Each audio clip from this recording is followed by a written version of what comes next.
Hello friends, Radhe Radhe, हर हर महादेव। मैं मीनाक्षी एक बार फिर से आपके सामने अपने नेक्स्ट वीडियो के साथ प्रेजेंट हुई हूँ। तो चलो, वीडियो शुरू करने से पहले फटाफट से बताइए आप सभी लोग कैसे हैं। I hope you are happy and healthy.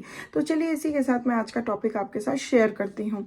जैसा कि पिछले कुछ वीडियो से हम अर्ली एडल्टहुड पीरियड में यानी यंग एडल्ट के बारे में बहुत सारी जानकारियाँ ले रहे हैं, उनके वोकेशनल एडजस्टमेंट्स और इंटरेस्ट और वोकेशनल सिलेक्शन के बारे में हमने बहुत सारे पिछले वीडियोज़ में जानकारियाँ ली, जहाँ पे हम देख रहे थे कि ऐसे बहुत सारे एडजस्टमेंट वोकेशनल एडजस्टमेंट्स एरियाज़ हैं जहाँ पे उनको एडजस्टमेंट दिखाने पड़ते हैं।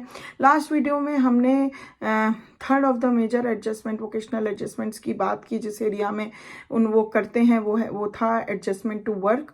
वहाँ पे उस सेशन में हमने ये बात की थी कि ऐसे कुछ वोकेशनल हम कह सकते हैं कि हैविंग हर्ट्स के जो द्वारा दिए गए वर्क एटीट्यूड्स होते हैं, वर्कर्स के वर्क एटीट्यूड्स होते हैं, जिसको हैविंग हर्ट्स ने दो कैटेगरी में बांटा था, जो कि था जिसको हम कह सकते हैं, नहीं तो जो दो कैटेगरीज में उन्होंने बांटा था, आज उन्हीं दो कैटेगरीज ऑफ वर्कर्स एटीट्यूड्स के बारे में इस सेशन में हम बात करेंगे, जो हमारा टॉपिक होने वाला है, जो कि कॉमन वर्क एटीट्यूड्स भी हम कह सकते हैं वो होता है। और तो ये बहुत ही इंफॉर्मेटिव होने वाला है। तो I hope that will be remain in the session till then to get the whole information. Channel को सब्सक्राइब नहीं किया है या फिर आप न्यू फॉलोवर हैं, न्यू व्यूवर हैं मेरे चैनल पे, तो प्लीज़ जल्दी से मेरे चैनल को सब्सक्राइब करिए, जिससे आगे आने वाले हर वीडियो का आप आसानी से लाभ उठा सकें। तो चलिए, इसी के साथ हम सेशन को आगे बढ़ाते हैं। तो जब हम ये हैविंग हर्ट्स के द्वारा दिए गए कॉमन वर्क एटीट्यूड्स के बारे में जानकारी लेते हैं, तो ये दो प्रकार से बताए गए, टू टाइप्स ऑफ हैं, जिसको हम कह सकते हैं first society maintaining work attitudes and second है ईगो इन्वॉल्विंग वर्क एटीट्यूड्स। तो चलिए, इसको थोड़ा थोड़ा हम डिटेल में जानते हैं, ये क्या होता है, इसके कैरेक्टरिस्टिक्स क्या हैं। तो जब हम बात करते हैं सबसे पहले वर्क एटीट्यूड्स की, जो है सोसाइटी मेंटेनिंग वर्क एटीट्यूड्स, तो यहाँ पे हम देखते हैं workers whose attitudes are society maintaining have little or no interest in their work per se and gain little personal satisfaction from it. तो जो ऐसे वर्कर्स होते हैं जिनका सोसाइटी मेंटेनिंग वर्क एटीट्यूड्स होता है, उनको हम देख सकते हैं कि उनका जो होता है बहुत ही लिटिल इंटरेस्ट, या फिर हम कह सकते हैं कोई भी इंटरेस्ट वर्क में नहीं हो पाता है, या फिर उनको अपने वर्क से किसी भी प्रकार का पर्सनल सेटिस्फैक्शन नहीं गेन होता है।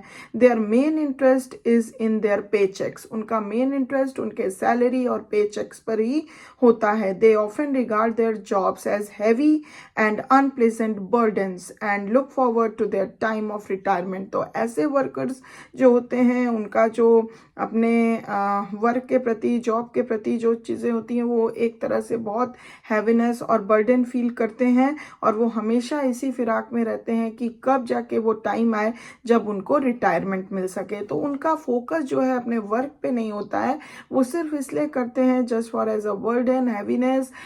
वो अपने वर्क को करते हैं और उससे उनको किसी भी प्रकार का सेटिस्फेक्शन फील नहीं होता है, और वो नहीं सेटिस्फेक्शन पाते हैं अपने वर्क से।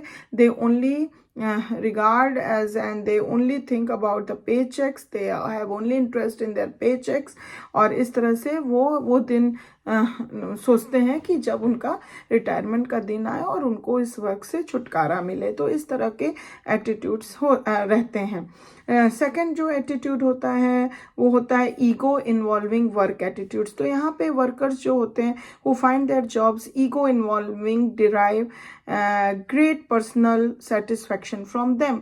तो ऐसे वर्कर्स जिनके में इस तरह का ईगो इन्वॉल्विंग वर्क एटीट्यूड्स होता है, वो अपने जॉब से बहुत ज़्यादा पर्सनल सेटिस्फैक्शन गेन करते हैं, और उनका ईगो इन्वॉल्व होता है इससे।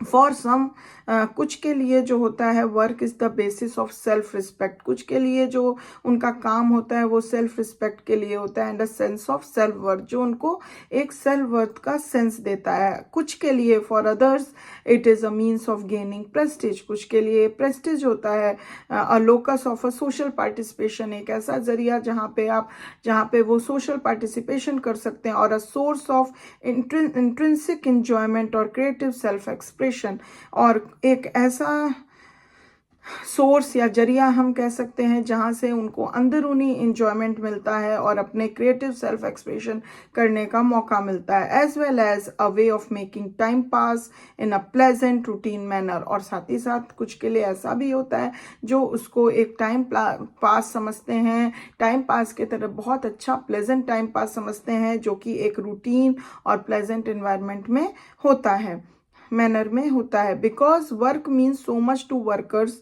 with such attitudes they may become preoccupied with it to the exclusion of other interest and dread the time when they will be forced to retire। तो ऐसे workers जिनका इस तरीके का एटीट्यूड्स होता है, वो हमेशा अपने काम के साथ प्री ऑक्यूपाइड रहना चाहते हैं और साथ ही साथ वो अदर इंटरेस्ट को भी एक्सक्लूड कर देते हैं, और they feel very dread time when they are force to get the retirement. तो जब उनका रिटायर का समय आता है या फिर कोई उनको रिटायरमेंट के लिए बोलता है, तो that becomes the very dreaded time for them. उनको नहीं अच्छा लगता है, वो बहुत दुखी हो जाते हैं। तो बेसिकली हम कह सकते हैं ईगो इन्वॉल्विंग वर्क एटीट्यूड जिन वर्कर्स के अंदर होता है, they admire their work very much and they get the self satisfaction from them. Some of them they get time pass in a pleasant and routine manner. Some get that social participation, locus of social participation. Some get prestige from them. So there are variations of feelings that is involved with the work, which the workers having this kind of attitudes. तो उनके लिए work ही सब कुछ होता है, they have ego involved with their work। तो इस तरह से हम देख पाए कि ये दो जनरल कैटेगरीज हम देख सकते हैं जो कि वर्क एटीट्यूड्स कहलाता है, वर्कर्स के अंदर होता है, जो उनके जॉब, उनके काम को काफ़ी रिफ्लेक्ट करती है। तो आज के लिए बस इतना ही। मैं समझ सकती हूँ ये इन्फॉर्मेशन आपको अच्छी लगी होगी, पसंद आई है, इन्फॉर्मेटिव लगी है, तो प्लीज़ एक लाइक ज़रूर दे दीजिए। If you have any question, any query, any comment regarding any of the information, please feel free to give it to the comment box। Thank you very much for watching this video till the end। I will back soon with my next beautiful session for you। Till then, please take good care of yourself। Bye bye।